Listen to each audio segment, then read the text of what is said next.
তার আগে মহারাজের কাছে আসি। মহারাজজি, যে পরিস্থিতি কোথাও তৈরি হয়ে গেছে এটা তো সত্যি। আজকে এই ভাগ বাটোয়ারার দিন কি আর রয়েছে?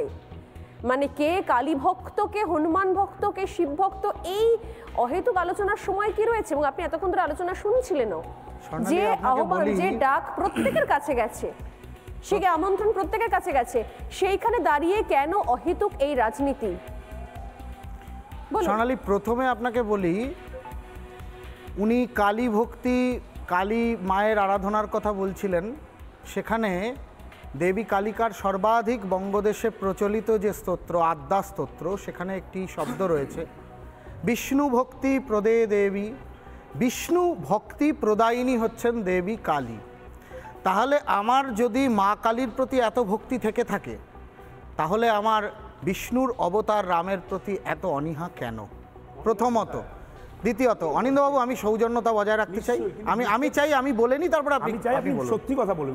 নিশ্চয়ই সত্যি কথা, সত্যি কথা বলবো। আমি রিপাবলিক বাংলাকে সর্বপ্রথম এই স্টুডিওতে বসে অসংখ্য ধন্যবাদ জানাচ্ছি যে আমার বক্তব্যের আগে যে মাননীয় মুখ্যমন্ত্রীর যে স্টেটমেন্ট, উনি যে কি করেছেন তার যে ফিরিস্তি দিলেন, সেই সমস্ত ফিরিস্তিগুলো শুনতে শুনতে আমি দুটো কি তিনটে জায়গাতে আমার কানে একটু লাগলো।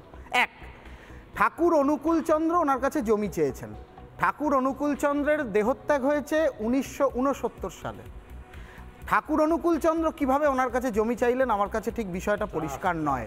দ্বিতীয়, উনি যে বললেন আমি ফুল্লরা করে দিয়েছি, আমি তারাপীঠ বলতে গিয়ে দেখুন কখনো কখনো স্লিপ অফ টাং হয়, আমাদেরও সকলেরই হয়, কিন্তু তারাপীঠ বলতে গিয়ে তারাতলা বলে ফেললেন। তো স্বাভাবিকভাবেই ভুল হয়। ওনার ক্ষেত্রে ভুলটা ভুল, আমাদের ক্ষেত্রে ভুলটা ভুল হয় না। তো তারাপীঠটাকে উনি তারাতলা বলে তারপরে সংশোধন করে উনি তারাপীঠ বললেন। তারাপীঠ উনি করে দিয়েছেন। তারপরে উনি বললেন তারকেশ্বর করে দিয়েছেন, ফুরফুরা শরীফ করে দিয়েছেন, ইত্যাদি ইত্যাদি। উনি ওনার একটা লম্বা বহর উনি দেখালেন। কিন্তু আমার বক্তব্য হচ্ছে, এগুলো কি উনি করে দিয়েছেন? ওনার কি এই আমিত্ব বোধ, এত আত্ম অহমিকা, এবং তার যে চূড়ান্ত প্রকাশ, এই চূড়ান্ত আত্ম অহমিকা অহংকারের প্রকাশটা ওনার মুখ থেকে যে প্রকাশিত হচ্ছে, আমি কিন্তু এর মধ্যে কোনো শুভ লক্ষণ স্বর্ণালী দেখতে পাচ্ছি না। আমার শুধু এটুকুই বলার, 22 তারিখে আমি জানি না উনি সংহতি করবেন কি অসংহতি করবেন, কি করবেন, সেটা তো ওনার ব্যক্তিগত রাজনৈতিক কর্মসূচি। উনি নেতাজির কথা বলেছেন, উনি সংহতি দিবসের এই শোভাযাত্রা বা মিছিল যেটাই উনি করতে চাইছিলেন, ওনার যদি নেতাজি প্রেম থেকে এটা হয়ে থাকে, তাহলে তার সবচেয়ে বেস্ট দিন ছিল 23শে জানুয়ারি। উনি 22শে জানুয়ারি কেন এটা করলেন?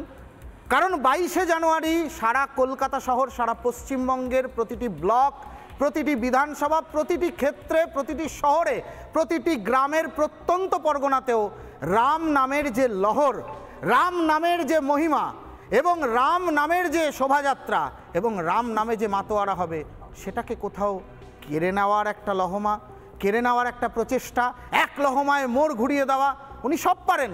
তো স্বাভাবিকভাবেই উনি এটাই প্রয়াস করছেন। আমি পাল্টা কি রাজনৈতিক কি অরাজনৈতিক কর্মসূচির মধ্যে যাচ্ছি না।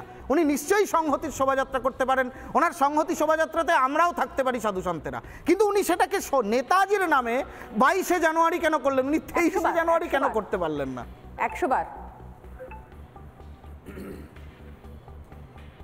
বার যে রাজ্যে সাধুসন্তরা আক্রান্ত হচ্ছে, যে অভিযোগের কথা অযোধ্যা পর্যন্ত, যে ঘটনার কথা অযোধ্যা পর্যন্ত ছড়িয়ে পড়েছে, সেখানে সংহতি যাত্রাতে নিঃসন্দেহে সাধুসন্তরা থাকতে পারেন।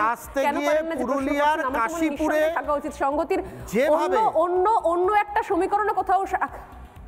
হ্যাঁ বলুন। গঙ্গাসাগর আসতে গিয়ে যেভাবে পুরুলিয়ার কাশীপুরে, সুদূর উত্তরপ্রদেশের বেরিলি থেকে সাধারণ সাধুসন্তেরা তারা গঙ্গাসাগর তীর্থক্ষেত্রে আসছিলেন, সেখানে আসার পথে যেভাবে মব লিঞ্চিং শব্দটা স্বর্ণালী আপনারা মিডিয়ার মাধ্যমে বলেন, আমরা পালঘর দেখেছি মহারাষ্ট্রে, সেই পালঘরের পুনরাবৃত্তি আজকে আমরা দেখতে পেলাম পশ্চিমবঙ্গের পুরুলিয়ায়, কাশীপুরে।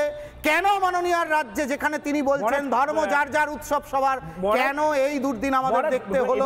গঙ্গাসাগরে কত লোক এসছেন মহারাজ?